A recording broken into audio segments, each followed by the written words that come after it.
এই অপ্রতিরোধ্য আর্জেন্টিনা টিমের পেছনে রহস্য একটাই, সেটা হচ্ছে নিউল্যান্ড স্কলানি। এই ভদ্রলোকের ম্যাচ লিড করার ক্ষমতা, ট্যাকটিক্স, প্লেয়ার চুজ এবং ফরমেশন রোটেশন অন্য সব টিম থেকে আর্জেন্টিনা টিমকে অনেক আগায় দিছে।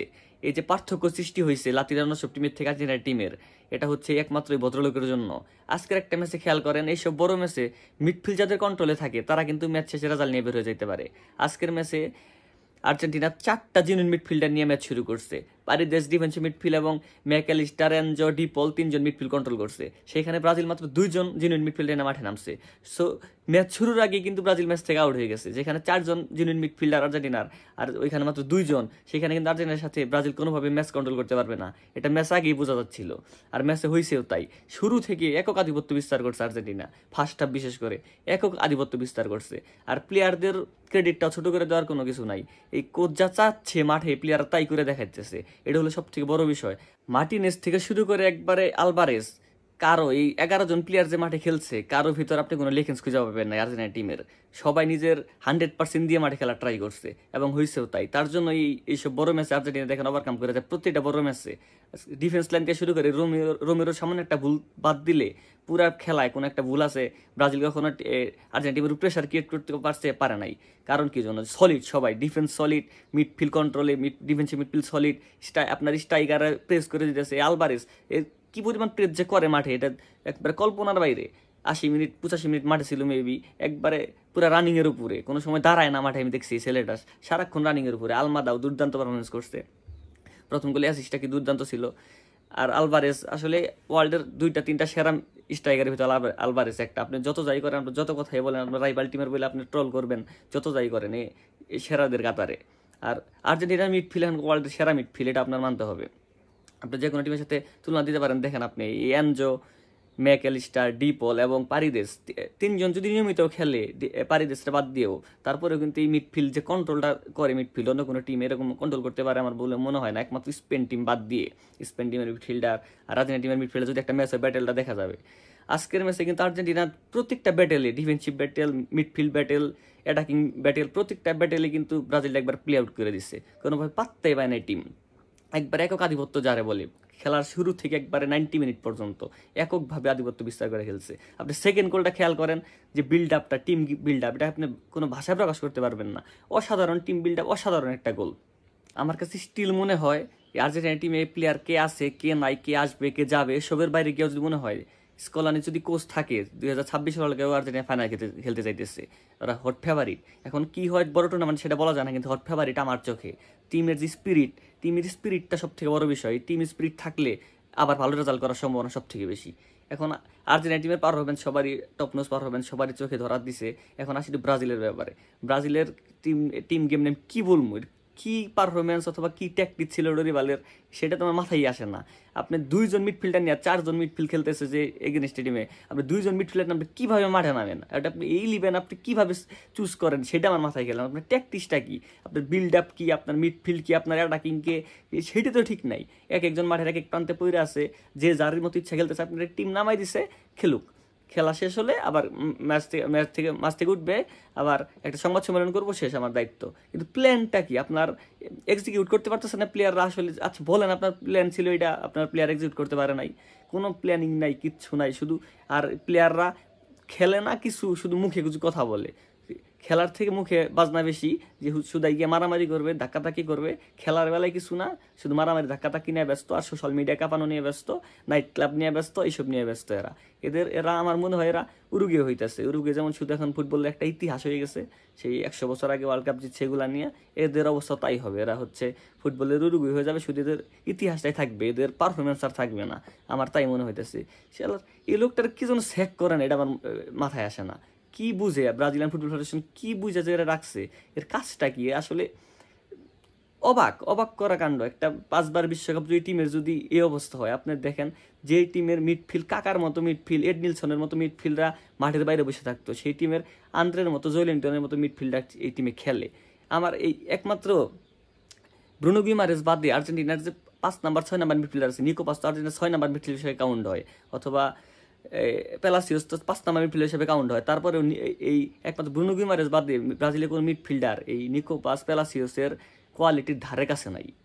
তাহলে চিন্তা করেন কোন অবস্থায় আছে এরা। তাহলে মিডফিল্ড ব্যাটেলে কীভাবে টিকে থাকবো মাঠে, আপনি একটা চিন্তা করেন। ওই ডিফেন্স ধরেন এই মুরিলো, এই প্রথম ম্যাচ খেলতে নামছে, ডেবু ম্যাচ আর্জেন্টিনার সাথে, তাহলে কী খেলবে এই পোলা? আরেকটা কারে নামাইছে স্টপার তুইলা দিয়া, সেন্ট্রাল ব্যাক যা নামাইলো চিনি না। সব থেকে বেশি ভুগাইছে আর ব্রাজিল টিম রে হইলো গেব্রিয়েল মাগালেসের কাঠটা, ইয়েলো কাঠটা, আর ব্রুনোর ইয়েলো কাঠটা। একবারে এমনি কিছু নাই এই টিম, এমনি কোনো ট্যাকটিক নাই, কোনো পারফরমেন্স নাই, তার ভিতরে এই দুইটা কার্ড আর টিম রে আউট করে দিছে একবারে। এই টিম নেক্সট বলার নাই। এই টিমের যদি কোনো বড় সড়ো কোনো পরিবর্তন যদি না আসে, এদের সুদিন ফেরা সম্ভব না। এরা 26-এও ফ্লপ, 30-এও ফ্লপ আমি দেখতেছি, যদি কোনো বড় সড়ো পরিবর্তন না আসে এই ফেডারেশনে অথবা পুরো টিমে, কোচিং স্টাফে, তাছাড়া কোনোভাবে এরা ঘুরে দাঁড়াইতে পারবে না। যতই আপনি আশার বুক বাঁধেন, যতই আপনি সাপোর্ট করেন, যত আপনি ভালোবাসেন, যেটা সত্য তিতে হলে আপনার মেনে নিতে হবে, কিচ্ছু করার নাই। একটা প্লেয়ার দেখেন আপনি মাঠে কোনো কিছু করতে পারছে, রাফিনহা শুধু মুখে চিল্লাচিল্লি, ভিনি কি খেলছে না খেলছে, রদ্রিগো কি করতেছে, একমাত্র কুনহা বাদে, কুনহা দিয়ে একটা বল নিয়ে একটু রান মেক করছে, কুনহা একটু দিয়ে একটা চেস করে দিয়ে একটা বল নিছে, তাছাড়া কে মিডফিল্ড কই, ডিফেন্ডারদের কি অবস্থা? এখন মার্কুইনিসের গালি দেন যাই দেন, মার্কুইনিস সামান্য একটু খেলছে, আর কে কি খেলছে?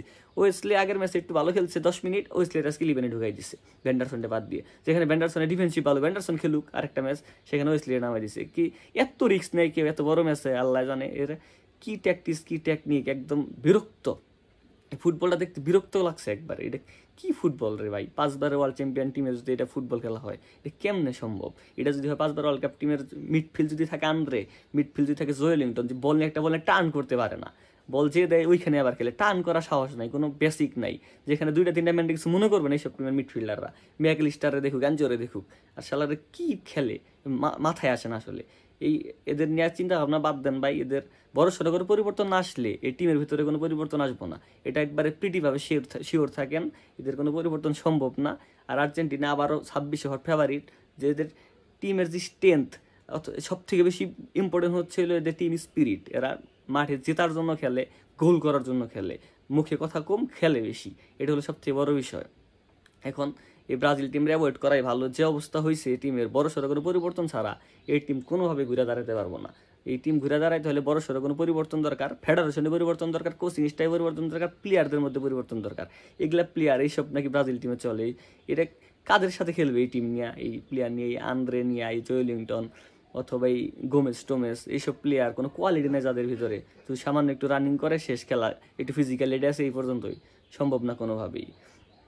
যাই হোক, আজকে আর্জেন্টিনা দুর্দান্ত একটা জয় পাইছে, আর্জেন্টিনা কংগ্রাচুলেশন। আর ব্রাজিল ঘুরে দাঁড়াক সেটা চাই, যেহেতু আমি সাপোর্ট করি নিজে, কিন্তু যে অবস্থা মনে হয় না যে খুব সহজে ঘুরে দাঁড়াতে পারবে। ধন্যবাদ সবাইকে, খেলা দেখছেন সবাই। কালকে বাংলাদেশের ম্যাচ নিয়ে কিছু বলতে পারিনি, বাংলাদেশের ভিডিও করার কোনো টাইম পাইনি বাংলাদেশের ম্যাচ নিয়ে। বাংলাদেশের আসলে ইন্ডিয়ার সাথে ফার্স্ট হাফে বাংলাদেশের ম্যাচটা কিল করা উচিত ছিল, অনেকগুলো সুযোগ পাইছে কিন্তু মিস করছে। ফার্স্ট হাফে 2-3টা গোল করে দিল, অথবা একটা গোল যদি করতে পারতো, সেকেন্ড হাফে গিয়ে ধরে রাখা পসিবল হইতো। সেকেন্ড হাফে গিয়ে যে ইন্ডিয়া প্রেশার ক্রিয়েট করে বাংলাদেশের উপরে, সেটা জানা কথাই ছিল। সেইখানে উল্টো বাংলাদেশ একের পরে গোল মিস করে নিজেদের প্রেশারটা নিচ্ছে। সব থেকে বড় বিষয় হচ্ছে একটা বল নিয়ে আসতে পারছে, এটা হলো ভাগ্যের বিষয়। কারণ সেকেন্ড হাফে গিয়ে যেভাবে ইন্ডিয়া প্রেশার ক্রিয়েট করতেছিল, ভাবলাম যে গোল খেয়ে যাবো, সেখান থেকে বের হয়ে আসতে পারছে, এটা সবচেয়ে বড় বিষয়। আর বসুন্ধরা যে সিন্ডিকেট, সেটা কালকের মাঠেও প্রুভ হয়ে গেছে। যারা মাঠে লিগে যারা নিয়মিত খেলতেছে তারা ম্যাচ পায় না, যারা লিগে ম্যাচ খেলে না শুধু বৈশা থাকে তারা ম্যাচ খেলতেছে। আর তারা মাঠে বল ধরতে পারতেছে না, বল রিসিভ করতে পাস দিবে সেই কনফিডেন্সটুকু নাই, তারা তাই করতেছে। যারা সাবস্টিটিউশনে, তবুবার সাবস্টিটিউশনে যখন রহমতরে নামাইছে, কি খেলছে, কতবার ডিবল পাস হয়েছে একটা ম্যাচে আল্লাহ জানে। একবারে ফিটনেসহীনতার সর্বোচ্চ পর্যায়ের ফুটে উঠছে একদম মাঠে। যাই হোক, সবাই বাংলাদেশ একটা পয়েন্ট নিয়ে আসতে পারছে। হামজার দুর্দান্ত একটা ডেবিউ হয়েছে, একাই অ্যাকচুয়ালি ম্যাচটা খেলে দিচ্ছে। হামজা রাকিবের অ্যাপ্রোচটা ভালো লাগছে, শুধু একমাত্র খেলায় যে না মাঠে নামছে খেলার জন্য, ডর বয়হীন খেলা খেলছে, গোল করার জন্য খেলছে। সন্ধ্যের জিঙ্গানরে বারবার ডিবল পাস করছে, বারবার ঢুকে যাওয়ার চেষ্টা করছে, পোস্টে ট্রাই করছে। আর হামজা মিডফিল্ডে, আমি আগেই বলছিলাম হামজা যদি নাম্বার 6 পজিশনে না খেলে, ডিফেন্সিভ মিডফিল্ড পজিশনে না খেলে, তাইলে বাংলাদেশের জন্য খুব টাফ হয়ে যাব। কারণ ডিফেন্স লাইনের সামনে একটা ডিফেন্স একটি স্টোন হয়ে গেছিল কিন্তু হামজা। তা না হইলে হৃদয়ের যদি ডিফেন্সিভ মিডফিল্ড খেলাইতো, তাহলে বাংলাদেশের জন্য খুবই দুর্ভোগ হইতো, বাংলাদেশ ম্যাচটা হারতো। যে দুর্ভোগ হইতো না, শুধু হাইরে যাইতো ম্যাচ, এটা আমি শিওর। যাই হোক, বাংলাদেশ একটা বই নিয়ে আসছে, এখন ঘরের মাঠে আসলে ইন্ডিয়ার সাথে লড়াই হবে। আর ফার্স্ট হাফ যে খেলাটা খেলছে বাংলাদেশ, এক দুর্দান্ত একটা ফুটবল খেলছিল, কিন্তু গোল মিসের কারণে পয়েন্ট নিয়ে আসতে পারিনি আমরা। শিলং পরিস্থিতি খারাপ, ভিন্ন আবহাওয়ায় ছিল। বাংলাদেশ আসলে জেতার ট্রাই করবে, বাংলাদেশ এপ্রোচটা থাকবে সেরকম একটা আশা করি। ধন্যবাদ সবাইকে, আসসালামু আলাইকুম।